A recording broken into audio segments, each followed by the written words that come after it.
Oh, it is a behind enemy lines look. And you know it's a special week when I got two different Giants content creators. That's right. I've got Big Pat Sports Talk and then G Nation Inside Sports. Big Lou in the building. Appreciate you, fellas. This is going to be a fun one. Short week for the 49ers, short week for the Giants. What do we need to know about the opposing team behind enemy lines? We got a ton to talk about, and we're going to do it all next.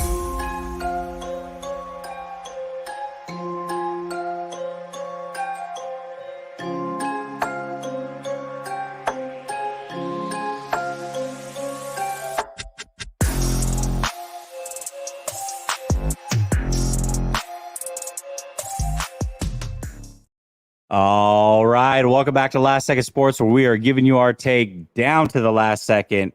You know what it is. Wednesday night, behind enemy lines night. As I said, I got two great Giants content creators with me. We'll start with you, Big Pat Sports Talk. How you doing tonight, my man? Man, I'm doing good, doing good. Waiting to get into these topics with a 49ers fan, man. You know, we have an illustrious history. Unfortunately, we the ones that stopped Joe Montana from running off 4 or 5 Super Bowls in a row. We had to do So it to you true. twice. So So we got a true. lot of history. You know, it's funny that you bring that up because that is one of my first memories as a 49er fan is losing to the Giants after he got hurt in the playoffs and crying as a young child. So thanks for hurting my soul right out the gate. My goodness. Big Lou from G Nation Inside Sports. How you doing tonight, my man? What's going on? Thank you for having me, first of all, man. Appreciate it. Similar to what Pat said, there's a long history of rivalry games between the San Francisco 49ers and the New York Giants. Early on in the rivalry, San Francisco owned us. And then we hired a coach by the name of Bill Parcells and a linebacker by the name of Lawrence Taylor, and the rest is history. But even in our last Super Bowl runs, the 49ers were involved in those playoff games. That last game where Eli was getting up with his helmet over here and grass and his pads out over his jersey. Right. So, it's a historic battle with the Giants and the 49ers. That 1990 playoff game where we beat them 15-12 was like one of the lowest scoring playoff games ever. And it was a hard fought battle. Every time it's the 49ers and the Giants, it's going to be a fight. So that's what I'm looking forward to this Thursday. One game that I'll always remember was, what was it? Was it 2002? Either way, Jeff Garcia, the Trey Junkin game. Was that his name? Your long snapper? Was it Trey Junkin? Was that his name? The guy that just flubbed yeah. Oh my gosh.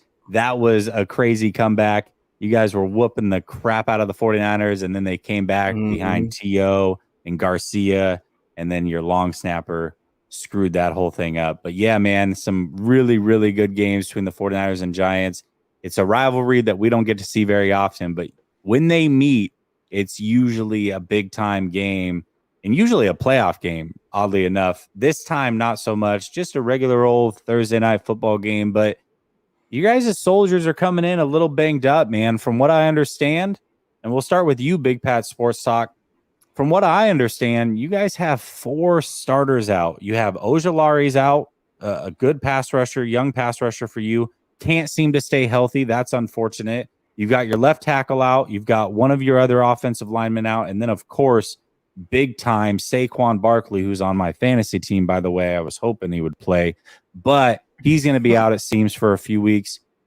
What's going on, man? Like, how are you feeling about this team right now, this injury update? Like, what are your thoughts? Man, listen, a lot of the Giants community are getting down because we do have our best playmaker out in Saquon Barkley and our best pass protector out of Andrew Thomas.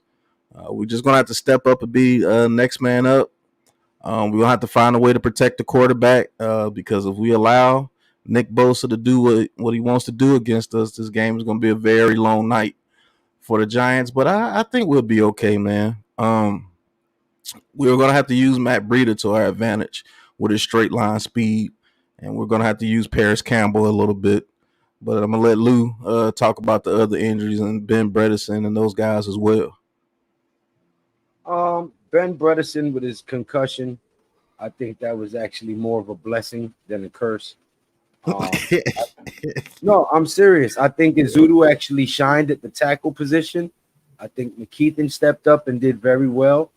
So what we were hoping to see out of these young guys last year, we actually got to see in that Arizona game.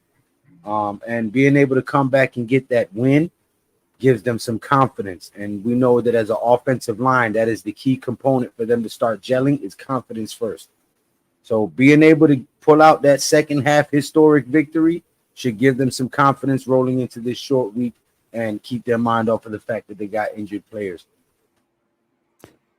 Is this something? It seems like, the Saquon Barkley injury might be a couple weeks lasting. Is this something that for most of these injuries are going to linger? Like, if this wasn't a Thursday night game, how many of these guys do you think would have played on Sunday?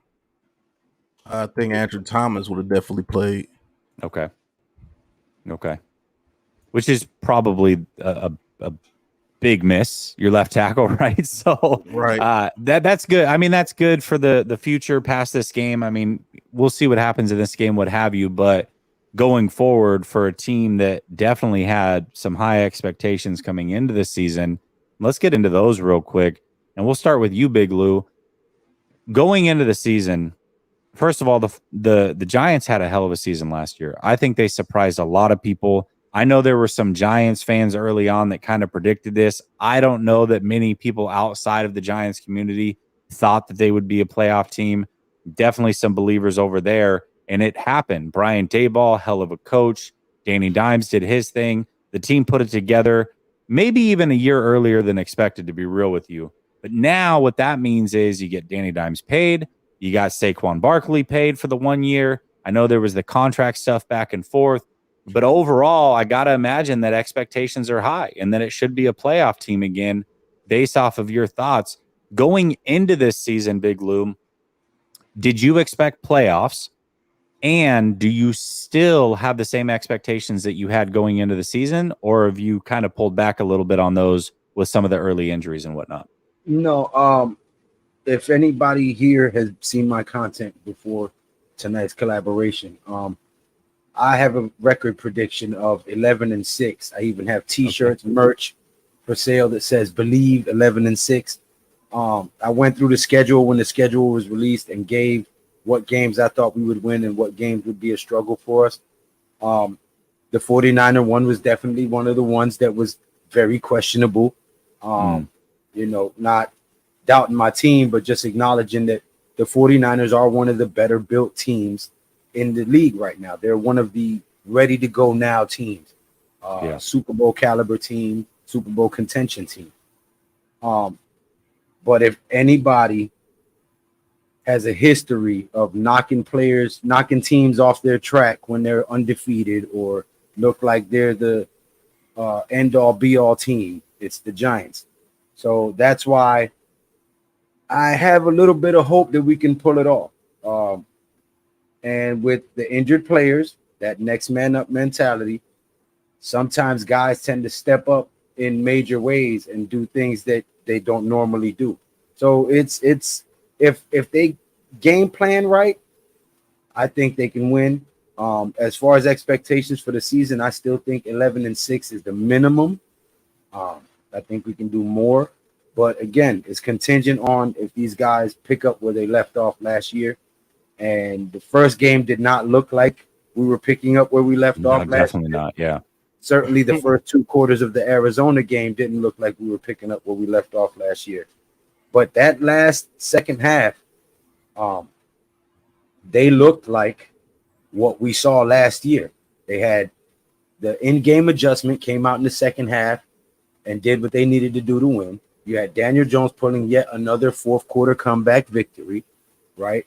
And we ran for 100 yards. We threw for 300 yards. We had multiple players with touchdowns, which is what I've been saying in the offseason was we have the opportunity to be the greatest show on turf, Big Blue version. So I'm not wavering from that. I think we can still be a playoff contention team and maybe even a championship team.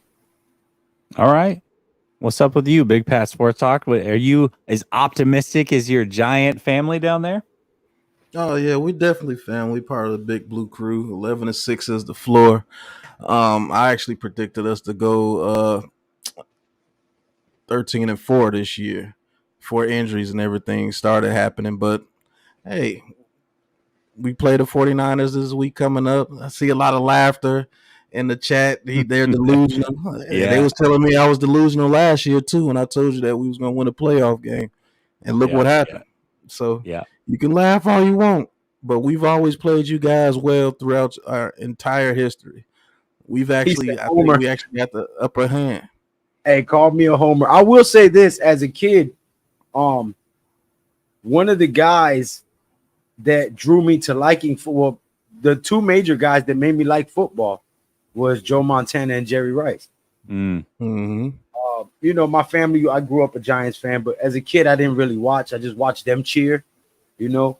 But I started paying attention when you started seeing the bombs from Montana to Rice, and Rice just galloping past defenders with such speed that you're like, holy crap, you know. And then it piqued my interest, and then I started watching weekly with my uncle and, you know, the elders. But yeah, it was the 49ers are a major reason as to why I became a huge football fan. I won't deny that. That's dope. No, that's definitely dope. But listen, you don't got to cater to these guys. They're going to talk their ish no matter what. They do it every week. They do it every week. Yeah. But I'm just being honest. Montana and Rice they were phenomenal. You got to give credit where it's due. Yeah.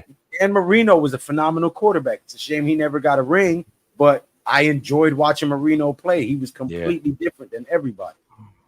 Yep. I mean, Barry Sanders helped shape my childhood.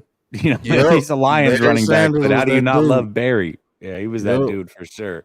As a football fan, you got to give props to the greats, regardless what jersey they wear. You know, and Jerry Rice and Montana were two of the greats. So absolutely.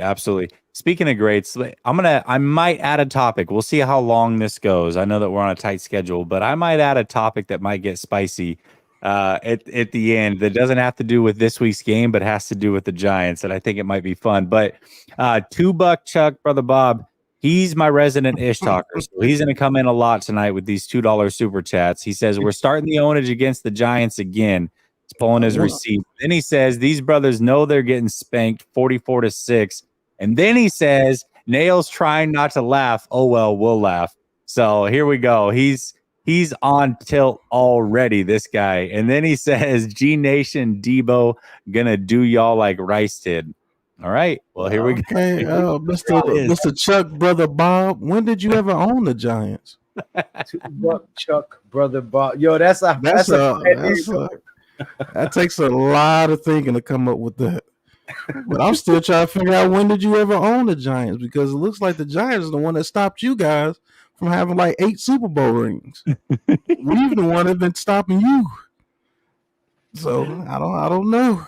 You gotta let me know. We got a lot of Giants fans over here. Feel free to throw money at your Giants content creators up there, because you know, we'll definitely read those as well. But that being said, there's a guy on this team that I really want to talk about. Okay. And not only because he's obviously a Giant and it makes sense this week, but because I'm an Oregon Duck fan. Grew up my whole life in Oregon. I now live in Tampa, Florida, but for 35 years I lived in Oregon. So Kayvon Thibodeaux is a guy that I'm very familiar with. It seems, small pulse, I don't have a pulse on the whole fan base, and you guys in the chat can let us know as well. This time we're going to start with you, Mr. Big Pat Sports Talk. But Kayvon Thibodeaux, is he trending towards being a bust? Are you worried about him? It seems like the Giants fan base is starting to talk about it a little bit, which surprised me. We live in a generation where they expect everybody to be a Micah Parsons just because they're a high pick. You got to know that when you're looking at people like that, those dudes are different. Those dudes have a work ethic that's extremely way beyond the regular person. Now, is Kayvon Thibodeaux supposed to be regular? No, he's supposed to be like one of those guys as well. but you have to give it time. The man has only played in the league 1 year and 2 games. And he's gotten pressures in those 2 games, but everybody just looks at a stat sheet. And if he doesn't have 5 sacks in 2 games, oh, he sucks. So the game is more than just stats. You got to go by pressures. You got to go by what he's been asked to do. And I did a video on it, and I basically explained what Giants fans are talking about because they don't see like what he does is compared to TJ Watt or Aaron Donald or what's the Nick Bosa, who just got $30 million with you guys. Like, those are the upper echelon guys, but they've been doing it for a little bit longer than what Thibodeaux has been doing it. And you obviously, you've watched Nick Bosa and probably some of the workouts you've seen him do. That's the stuff that Kayvon Thibodeaux is going to have to do if he wants to turn into one of those monsters like that, because he's going to want money like that. He's going to want endorsements and everything. And if he wins in New York, he's going to be a legend, but he's going to have to put in the work. I understand the frustration, but you can't call somebody a bust after 1 year. It's ridiculous. And he hasn't even been used in the pass rush like that. They've been using him in coverage more than any DN in the league. But right. Pay attention to that. They just got to have a negative narrative to push to get clicks and views. Yeah, for me, I've always got a 3-year rule on players because you've seen it time and time again. You've seen players come into the league at all positions and they're on fire, and then they fall off. Or you've seen vice versa, where the first couple of years, maybe they're not as great as expectations would have led you to believe, and then they pick it up in year 3. So I have a 3-year rule for all players. I think 2 years in, a couple games into your second year is always too early to call somebody a bust. It's just way too early for that. He's supremely talented. And to your point, how he's being used is a little bit different. You wouldn't expect him to put up the sack numbers and all these other things. He is an athlete. He can do a multitude of different things. And so they're going to use his talents the best way that they see fit. But the Giants, one thing about the Giants, long history, phenomenal pass rushers come from that blue uniform. And I think that there's the expectation that Thibodeaux is going to be that next guy. And if it doesn't happen right away, some frustration can start to set in. I see that you guys are measured in your takes. It seems like the chat is measured in their takes for the most part. I was a bit surprised when I saw that, but I have to bring it up and make sure that I get this skinny because this is game week. And I'm glad that you are saying, hey, too early for all that. I love to hear it. Early. You got guys who have come in year 1 and year 2 of their career and didn't pan out well. And then, they trash him in the media. They call him a bust. They send him somewhere else, and he becomes the best player on the damn team, goes to Pro Bowl after Pro Bowl after Pro Bowl, and that team is sitting there kicking themselves in the butt like, damn, we let one get away. You see it all the time. You got to give some of these guys time to develop. Not everybody learns at the same pace. There's a learning curve, and people find their stride at different parts of that curve. So there you go. Edgardo says his first game was a 49ers-Giants game, and the gold helmet team kept scoring. So as a Bronx kid, he became a 49er fan. There you go. That's how it happens. BX in the building, Mr. Rosario. Appreciate you. $2 Chuck comes back in. He says, who has more Lombardis, Niners or the Giants? Y'all have more Lombardis, but we have more in total if you combine championships and Lombardis. Man, forget all that. When the last time y'all won one? I knew that was coming. I knew it was coming. Damn it. The last time y'all won one. Goodness sakes. He said, measure this. 44 for the 49ers and 6 for the Giants.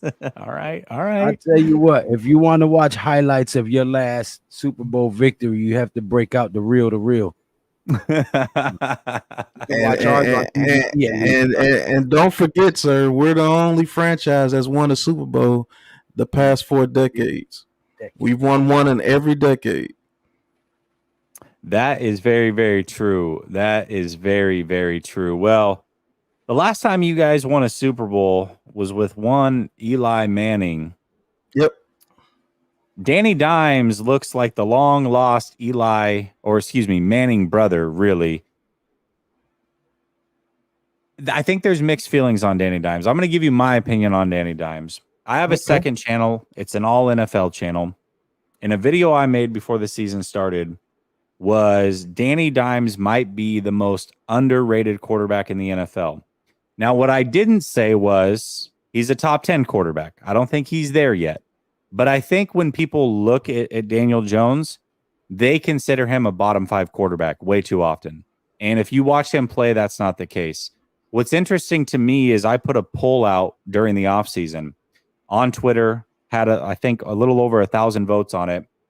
And I blindly put up Daniel Jones's numbers next to Justin Fields' numbers. 99% of this 1,000+ people that voted on a blind test took Daniel Jones. So, because a lot of people, they got the Justin Fields hype, and hopefully he turns out okay. I don't want to bring him into this necessarily, but that just goes to show you that the hype was over here. This player in Daniel Jones is looked at as a piss poor quarterback, and I don't think that's necessarily the case. But I've got to imagine that the fan base is a little bit split on a player who's had some ups and downs. Took him, 4 years or so in the league to really start to ascend. Even last year, he didn't make a lot of mistakes. He had the rushing yards, but he also didn't throw a lot of touchdowns. And then this year, it starts off rocky, looked much better in week 2.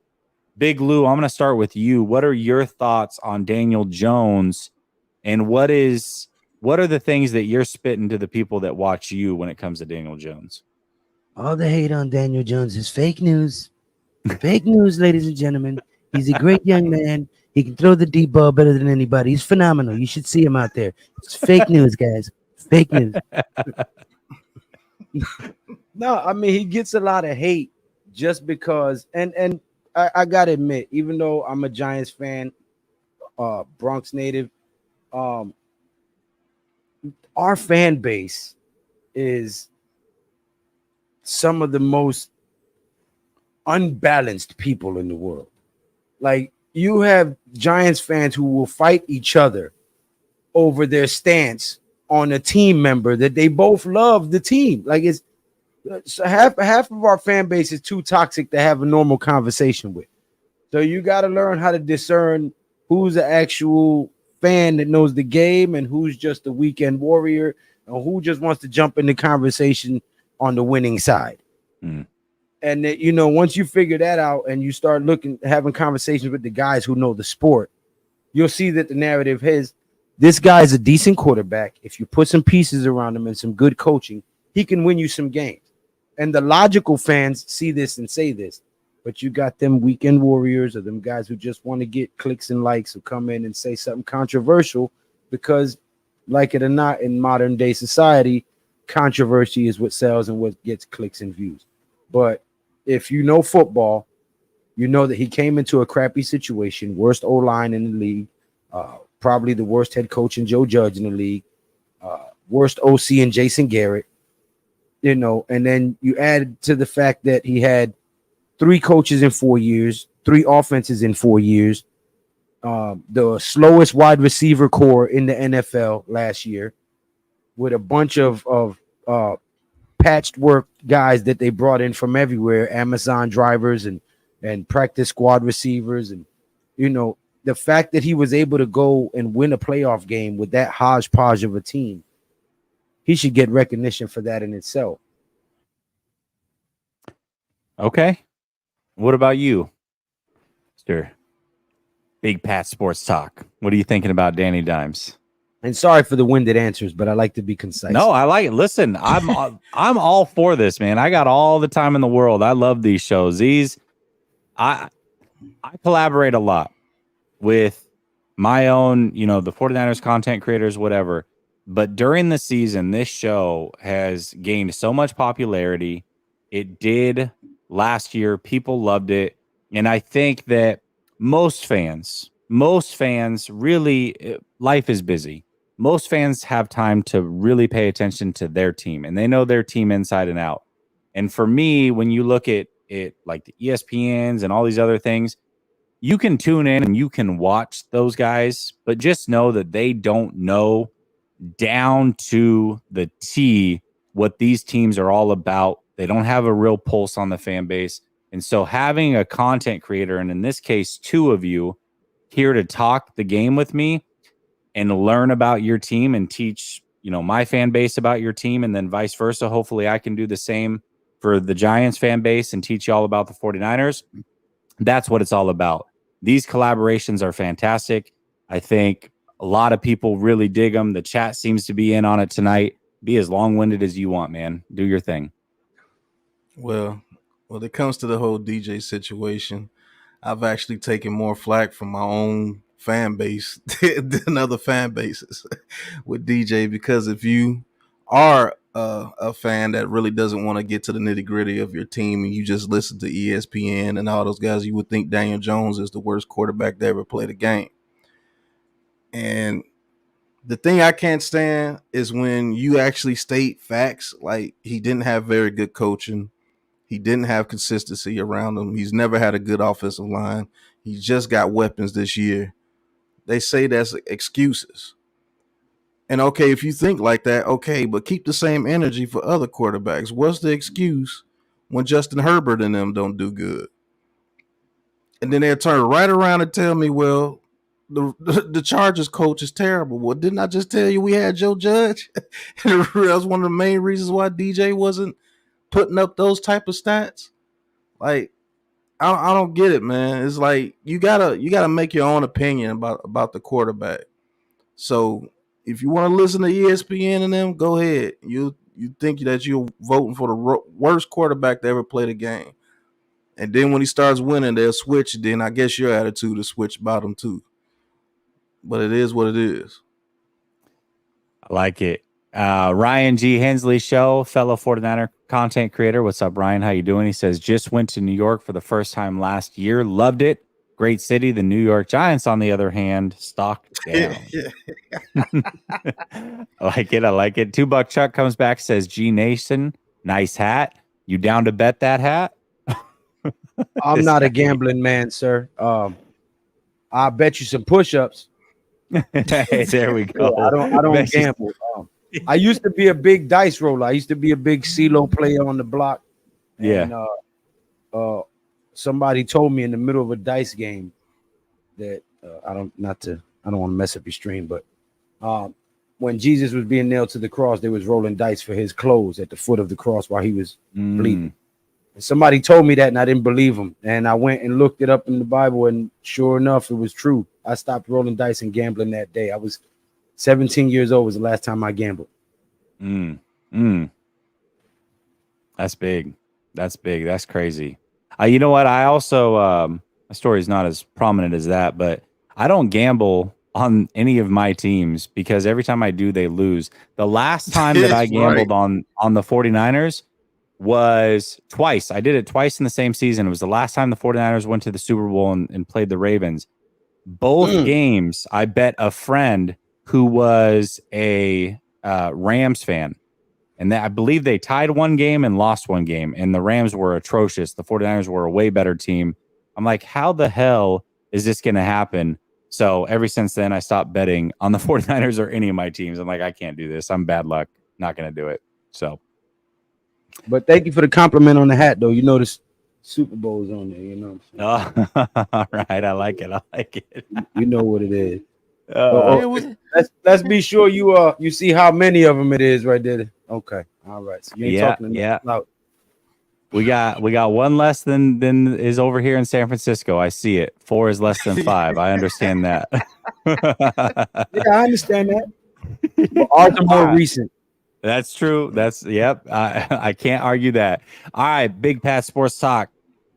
Give me a player that we need to know. This every week is probably my favorite topic on this show. And the reason for that is there's always players around the league that just don't get their shine. And unless you're a fan of that team, there's a good chance you don't know who in the heck these players are, whether it's a rookie, whether it's an offensive lineman, maybe it's your nickel corner, whoever that is. Who's a player that 49er fans may not be familiar with that we need to know for this game Thursday, and not just this game, but has a bright future in your opinion in the NFL? I'm going to go Marcus McKeithen, right guard. I like it. I believe Marcus McKeithen, he fits well with our rookie center, John Michael Schmitz. I think those two guys together will actually be a pretty good formidable line down the road. Once Marcus McKeithen gets his feet together at the right guard position, John Michael Schmitz is I think he's going to be an absolute monster within his first 2 years. Those two guys together, if we could get our right tackle position figured out, hopefully Evan Neal steps up and takes that over. If not, maybe we could kick him down to left guard and move Azudo to right tackle when Andrew Thomas gets back. And I think that might be a very good line moving forward. But the guy that you're going to need to know is Marcus McKeithen moving forward. I think he's going to take over that right guard spot. All right. I like it. Do you have another name that you want to give me, Big Lou? A player that we need to know about here in 49er land? Well, a lot of people that know his name, and he made a pretty big splash when he came onto the team last year, but he got injured. And since we've acquired Darren Waller, his name has kind of faded into obscurity. But Daniel Bellinger is a weapon that can be used in passing, blocking, run blocking, screens.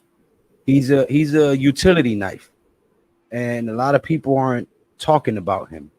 And when you got speedsters like Waller, Jalen Hyatt, Paris Campbell, Darius Slayton, and you start running with them because you're worried about them taking the top off, he can cut across the middle in between them seams and kill you.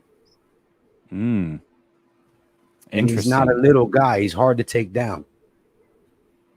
I like that. Okay, that is not a name that I would have expected to come out of your mouth. And that is, you're right. I mean, Darren Waller, obviously the big pickup this offseason, but the two tight end sets, you got to imagine, with maybe not the best receiving core out there, if I'm being nice, maybe the two tight end sets is the way to go. So you got them. When Saquon's healthy, it makes a lot of sense that that's where you're going to attack. I like that. I think that's a great name. I can give you a couple here in San Francisco that y'all should be familiar with. Number one, I'm going to go our left guard, Aaron Banks. He's going into his third year. His rookie year, he basically redshirted. Last year, came in, played extremely good football. This year right now, through the course of the first two games, has not allowed a single stat to be put up against him. Not a sack, not a pressure, not a QB hit. This man is on fire right now. He's an up-and-coming left guard. I think a top 15 guard in the NFL right now, and he is ascending right there next to Trent Williams. Trent Williams gets all the love, and deservedly so. But Aaron Banks, man, he is on the rise. So the left side of this line right now is very, very hard to get home on the quarterback. And then another name I'm going to give you is our second corner. Plays a lot of nickel. He moves in and out, but you're going to hear him a lot this week. Diamador Lenore, another Oregon Duck. You guys got Tibbs over there. We got a few of them over here, but Diamador Lenore, man, 5th round pick. He's on the rise, put himself in phenomenal shape this offseason. He looks leaner. He looks more fit, and he is playing really, really good football. Arguably, even though we got Charvarius Ward and he's a hell of a player, arguably to this point in the season, Demo is playing slightly better than him, and I think that's big because we didn't necessarily know what to expect from that second corner position. He's playing really, really good football right now.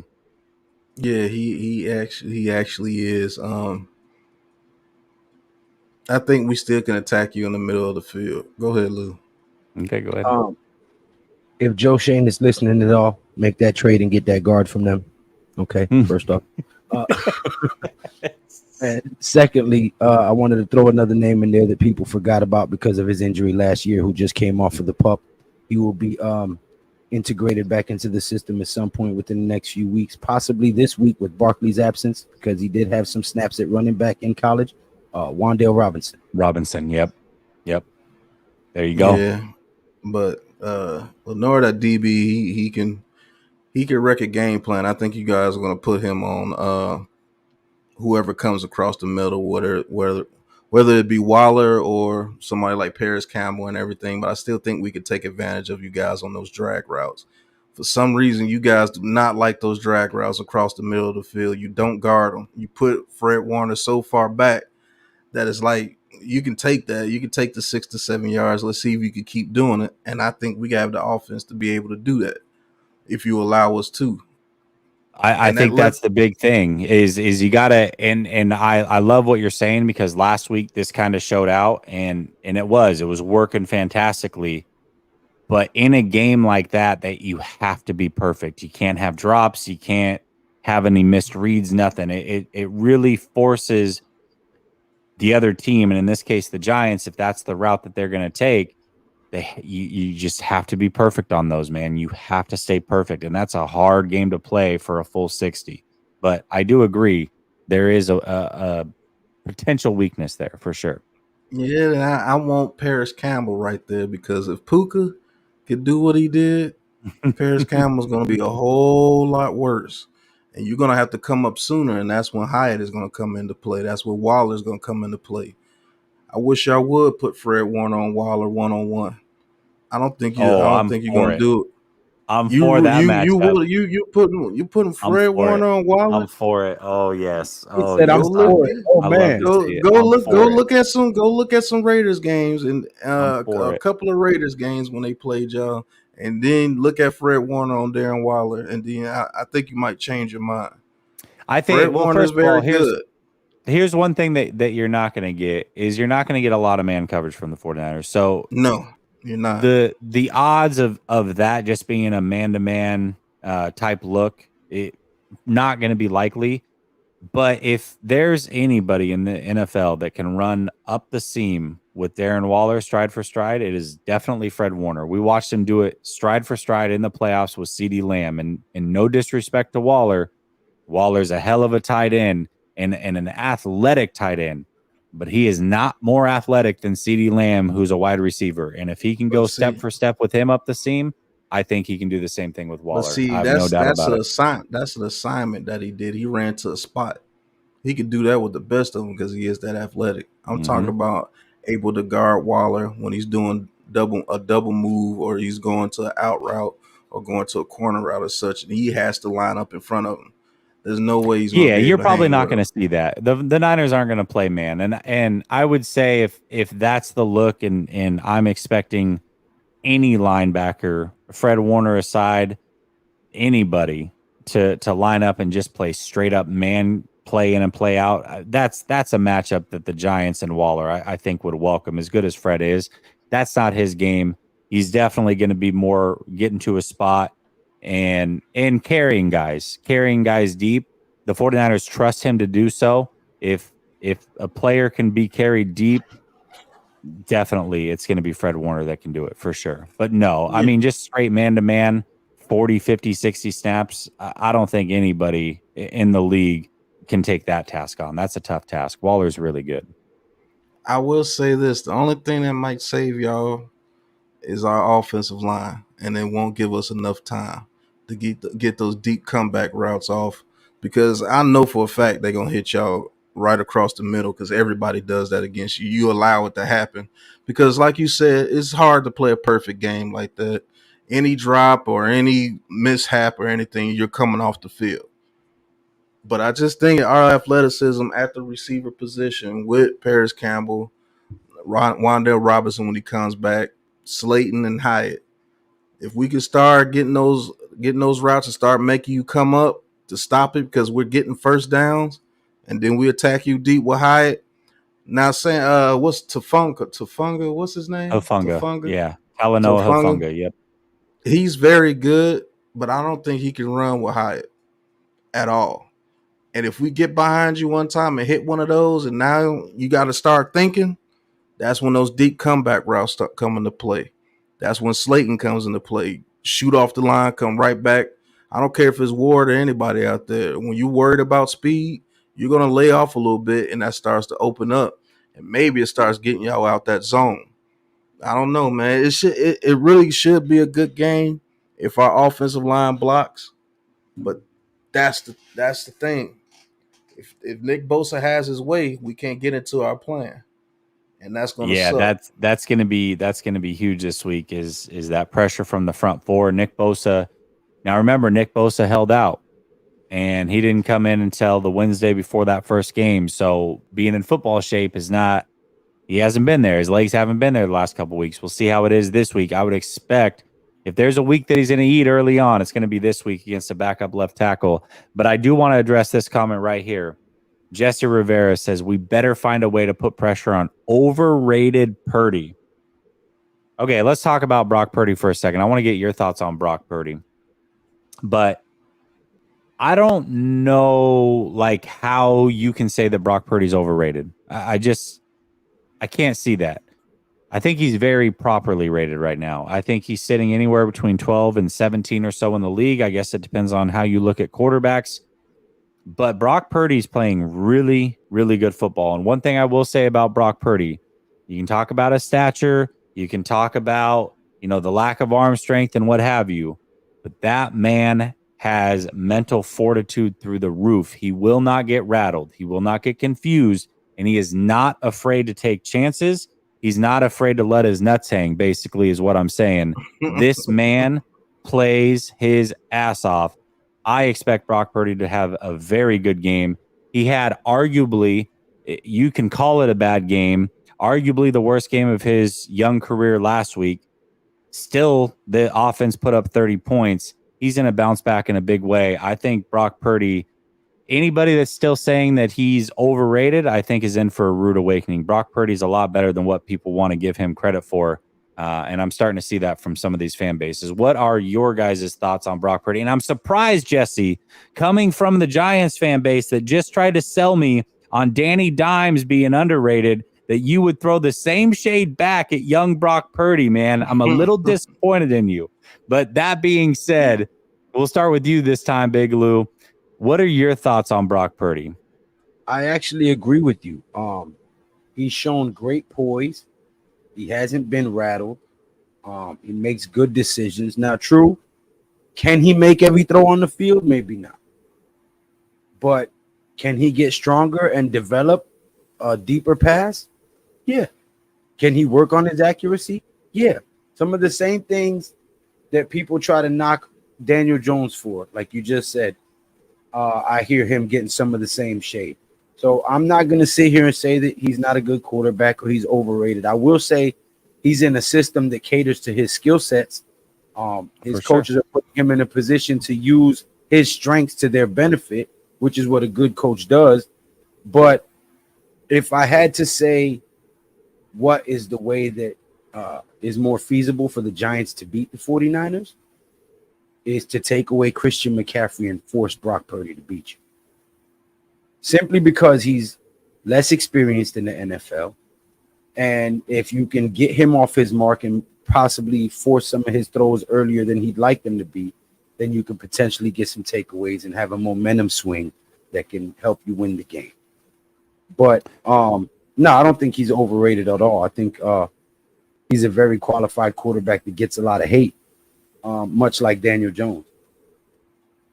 Yeah, most definitely. And I agree. I mean, the catalyst to this offense is Christian McCaffrey. Brock Purdy's still in year number 2. He hasn't even had 16 full starts. But everything we've seen from Brock Purdy so far is as good as it can be. He's got a lot of talent around him. Completely agree with that. But he is an ascending player. And again, I think when people get to know who Brock Purdy is, regardless of what you want to say about the physical traits, mentally, he is 100% in these games, and he welcomes those challenges. Now, the team's not saying anything. He's not going to hear anything from the fan base.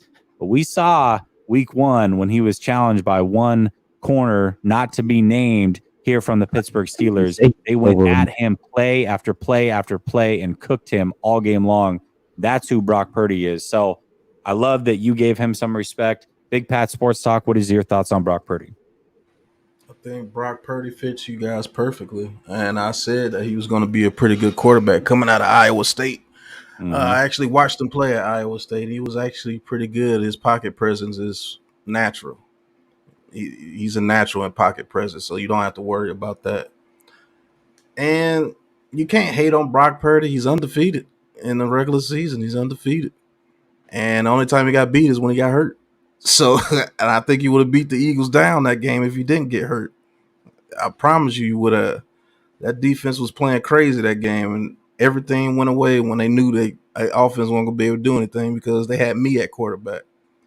But in order for the beat the 49ers, as much praise as I give Brock Purdy, you have to make Brock Purdy beat you throwing the ball, and I mean outside the numbers. That man is so comfortable throwing inside the numbers to Kittle and Ayuk and Deebo Samuel. And when Deebo Samuel gets the ball, it's one of the hardest people in the NFL to tackle. He's like a bowling ball. I don't know why he's so hard to tackle. It's weird. But you can't allow them to get the quick screen game off because if Deebo Samuel's getting quick screens turning into 30, 40 yards, it's ridiculous. You can't let Christian McCaffrey catch the ball and go 30, 40, 50 yards. You can't let him go off tackle for 40, 50 yards because all they're going to do is do the little fake pitch or however they want to do it to you and roll them out, and there goes George Kittle. He's getting 40 yards now. Their offense, when you guys score, if it's not just pounding you straight down the field with running attacks, it's just one or two plays where they catch the ball on the screenplay and they turn it to 50 yards for a touchdown or something like that because you can't tackle them. It's simple. It's not. But it's hard. Yeah. Simple, but it ain't easy. It's simple, but it's not easy because they do have those players around them. Brandon Ayuk is the number one receiver, if you ask me. Deebo Samuel, not worried about him routing me up or anything, but when he gets the ball in his hands, it's one of the hardest people in the league to tackle. It's ridiculous. And Christian McCaffrey is back on his thing. So they can attack you on a multitude of ways, but if you stop that big play and make them beat you and make them throw outside the numbers, he hasn't proven that he can do that consistently yet. And you better do it now because when he gets older and gets into his career and he learns that outside game, hopefully y'all still have a team around him. It's going to be a problem still, but hey, I think that's the way you can beat those guys. Make him play outside the numbers. I think that's fair. I mean, I think it's one of those things that, in a young career, there's always questions in a young career. And until you see it, it's like, they haven't done it yet. Not saying that they can't do it, but you got to see it before you believe it. I totally understand that. I think, much like you were talking about when it comes to crossing routes and playing the short game, whatever, I think that that's probably what Giants and some of these other teams want to do is they want to condense that field, make it more like a tennis court than an NFL field, get everybody close to that line of scrimmage, be able to play the run game, and then try to get some robbers over the middle of the field to see if you can just make a mistake happen. So far, so good. I think that's a good game plan. I don't think there are many teams in the league that have the horses to actually make that happen on the defensive side of the ball. So I'll be interested to see if that's something that the Giants adopt and see if it's something they can execute on. I think, like you said, it's simple, but it's not easy. You got to have the horses to do it. And I don't know that the Giants secondary has those horses, but you can let me know. We got some dogs out there now. Don't get it twisted. Okay. Trey Hawkins and Deontay Banks are nice, sir. Okay. Don't get it twisted now. Dory Jackson, you might be able to attack him with Jennings because he's a lot taller and stronger. Yeah. All right. The only thing I'm worried about is pass rush. If we could get a pass rush, we're only sitting like 4 or 5. Y'all might be in trouble. But if we got an all-out blitz, we're in trouble. But go ahead, Lou. No, I was just looking at Christian E. Cowboys own the Giants. Oh, man, I can't. Super Bowl in the last 30 years. Y'all haven't owned one of them. So please get lost. We turned it into everybody against the Cowboys guy. Before we get into these final two topics real quick, and I'll ask you, Big Lou, tell me a little bit about Dexter Lawrence. I've been trying to tell this fan base that Dexter Lawrence, to me, is the most underrated player in the entire NFL. Not at his position, not in the NFC, in the entire NFL, all positions. I think there's not enough people talking about Lawrence. He is absolutely incredible. If I remember the stat correctly, he had more pressures from the 0 and 1 technique last year than number 2 and number 3 combined, and he basically almost doubled those two combined. He's an absolute beast up the middle. He is a force to be reckoned with. Tell me a little bit about Dexter Lawrence. To be honest with you, I think he's the best in the league at his position.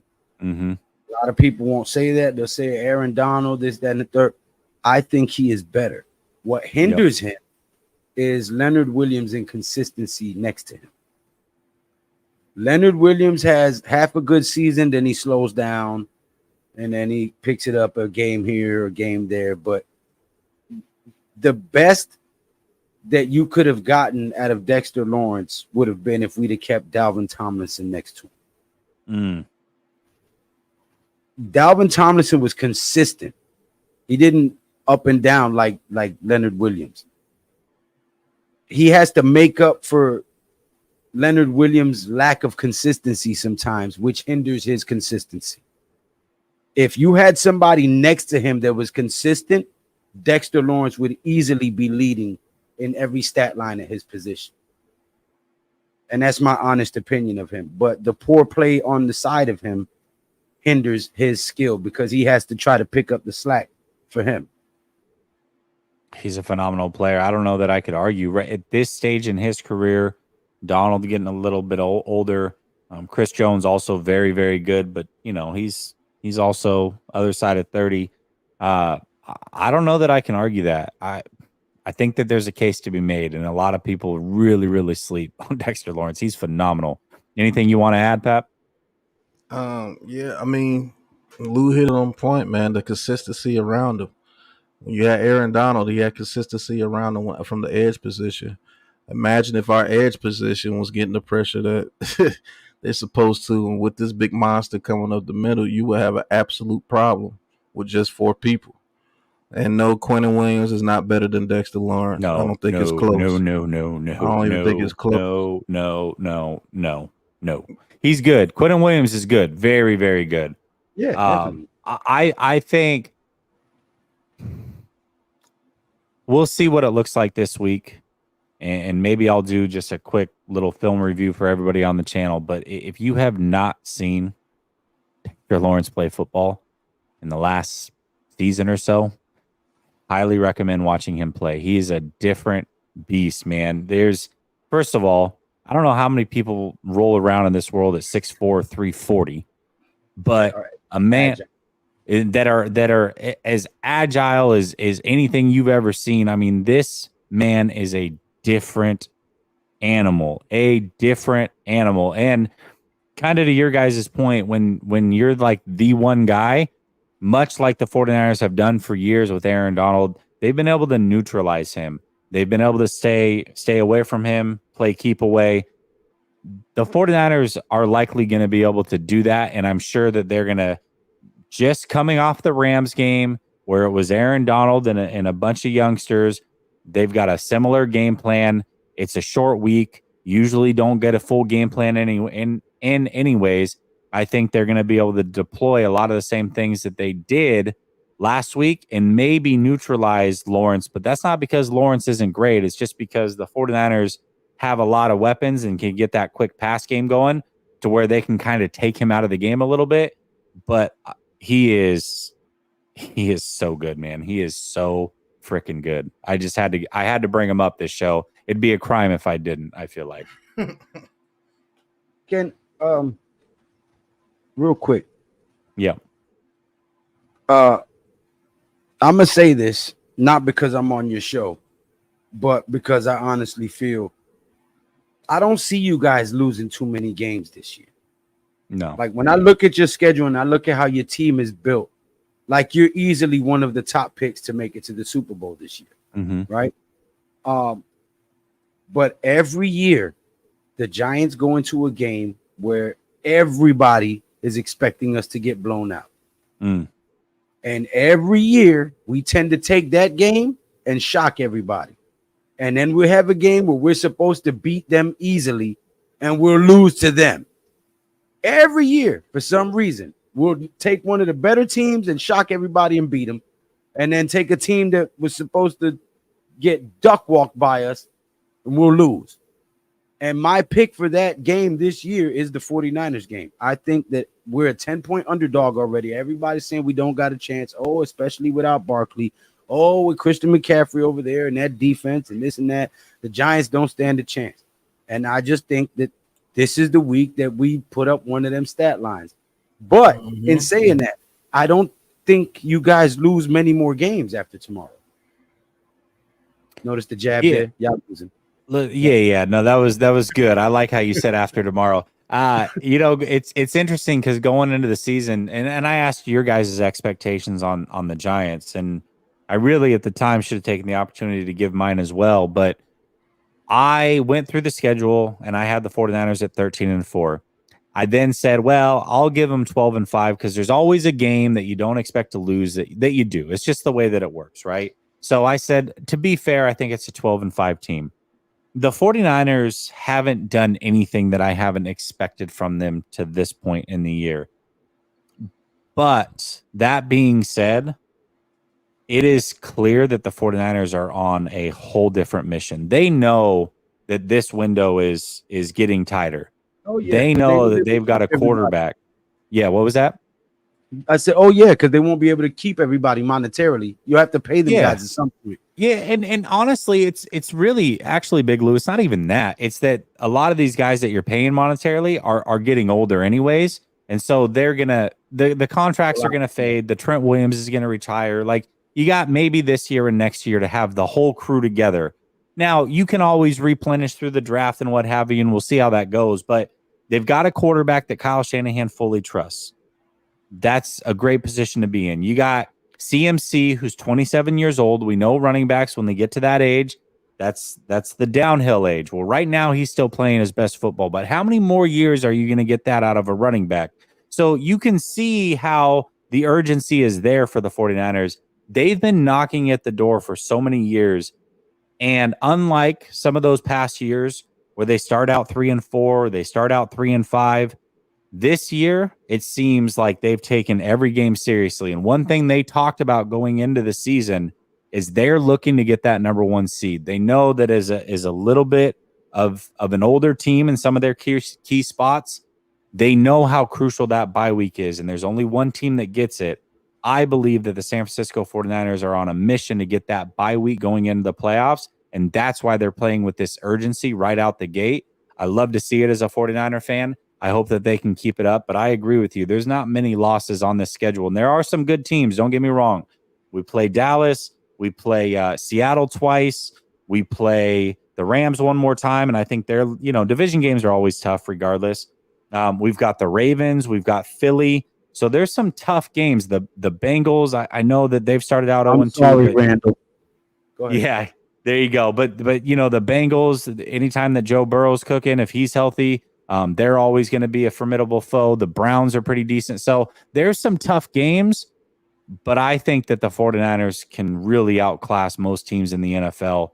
And I'm curious to see how this season plays out. But they've got a sense of urgency like I haven't seen in a couple of years out of them out the gate, which is phenomenal to see.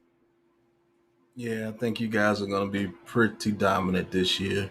Just because you guys are getting off to a fast start. Usually you guys get off to a slow start and run off like 10 and 12 in a row. It's weird. But now y'all look like y'all trying to run off 12 in a row now. So, yeah, we're trying to start. I mean, that 2019 year is the only other year in the Kyle Shanahan 49er era that they've started out at least 3-0. So it shows you that they go through these slow starts. If they can win tomorrow, then that will be the second time, and that bodes well for the 49ers because, as you said, they tend to ascend as the season goes along. I would expect that to be the same this year. So starting out hot is a good thing. Two-Buck Chuck says Giants' best player is Jamie Gillen. We'll see him a lot. A bunch of 3 and outs, huh? Yeah. Okay, buddy. I doubt you'll see him at all much, actually. I think what happened in the second half of that team lit a fire under us and awoke the sleeping giant, pun intended. I like it. I like it. And I think you're going to see a whole different play calling style this week. Yeah, I think that you definitely can't. I mean, you got to be aggressive. You got to be aggressive and try to win.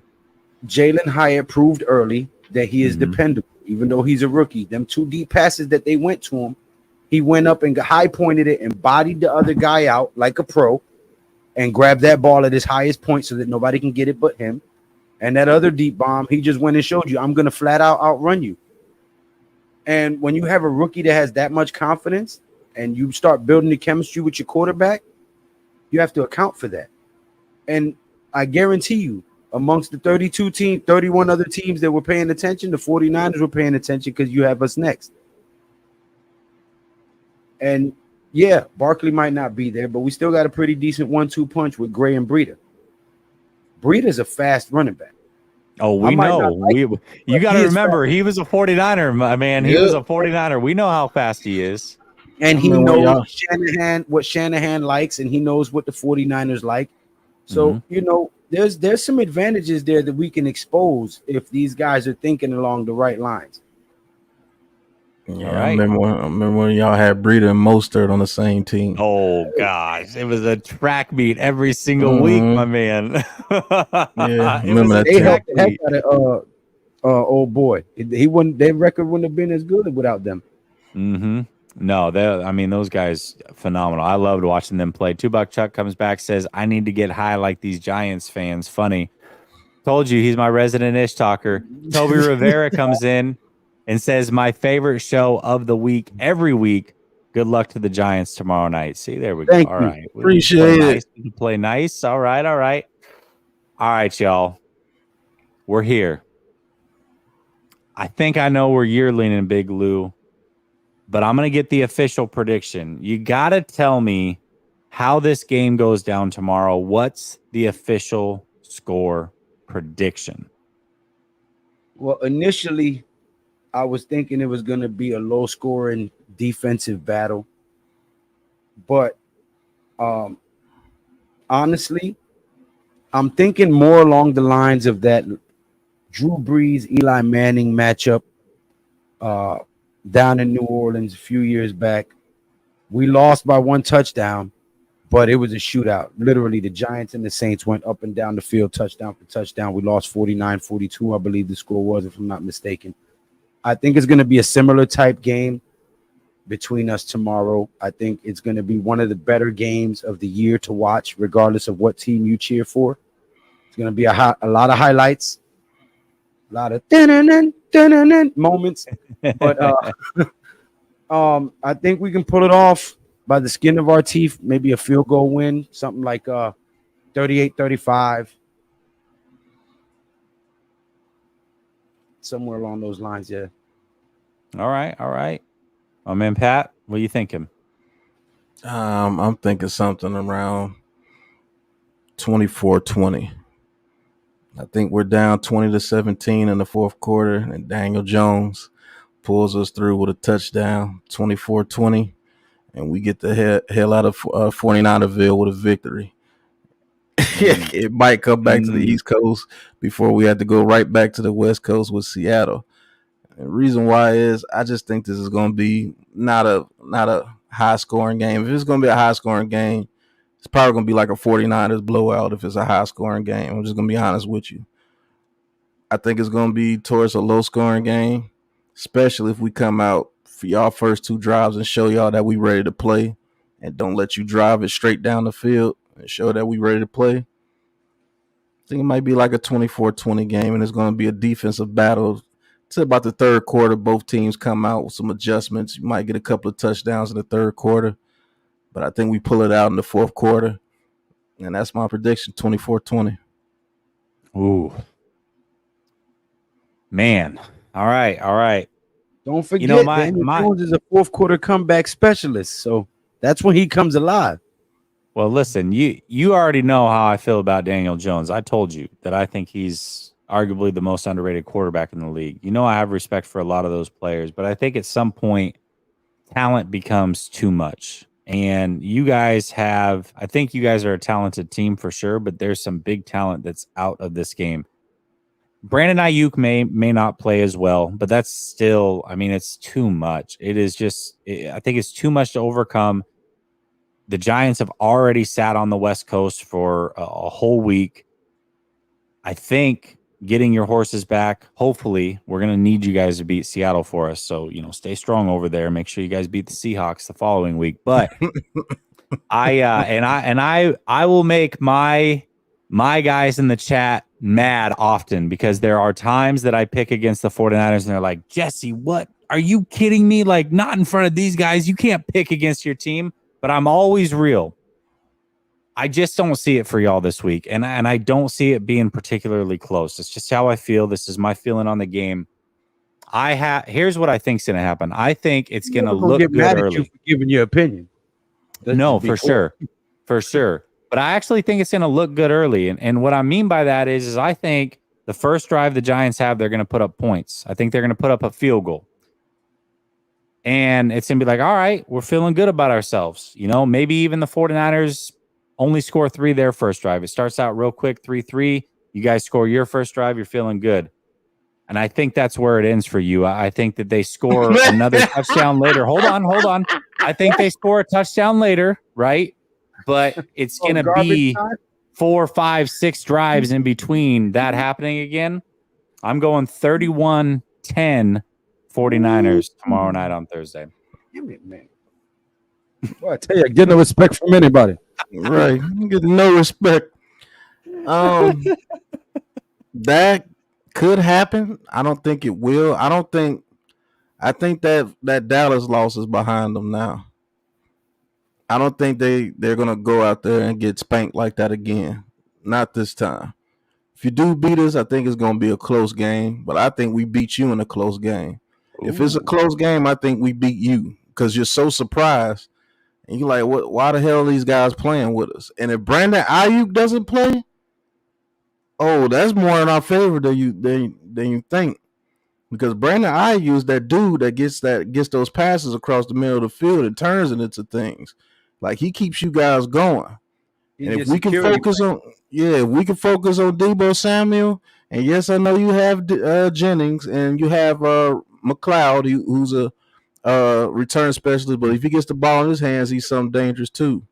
George Kittle. We haven't talked at all about George Kittle either tonight. Because you don't have to talk about George Kittle. You know what he is. You know George is going to put one on him tomorrow. I feel it. We all know what George Kittle is. He's arguably the third best tight end in the league. I think behind Mark Andrews and Kelsey, who's going to go down as the greatest of all time. Yeah, but George Kittle works the middle of the field, or you're hitting him out of the backfield, and he's turning it up and running people over. If Ayuk is not playing, I think we can unleash some blitzes on you. Because Deebo Samuel is not a route runner. He's that dude that's going to catch the ball and just going to run through people. I'm not worried about him routing up Deontay Banks or Trey Hawkins or anybody like that. If Ayuk is gone, let's play. Let's play regardless. But if Ayuk is gone, let's play. Because now I can use Isaiah Simmons and make him meet with the middle of the field when you try to throw it in the middle of the field. But we'll see. You know what? I actually hope that Ayuk doesn't play, just for the fact that he was a little bit banged up this last week. And I feel like it's a game where on a short week, they should rest him and just make sure he's fully healthy for the rest of the season.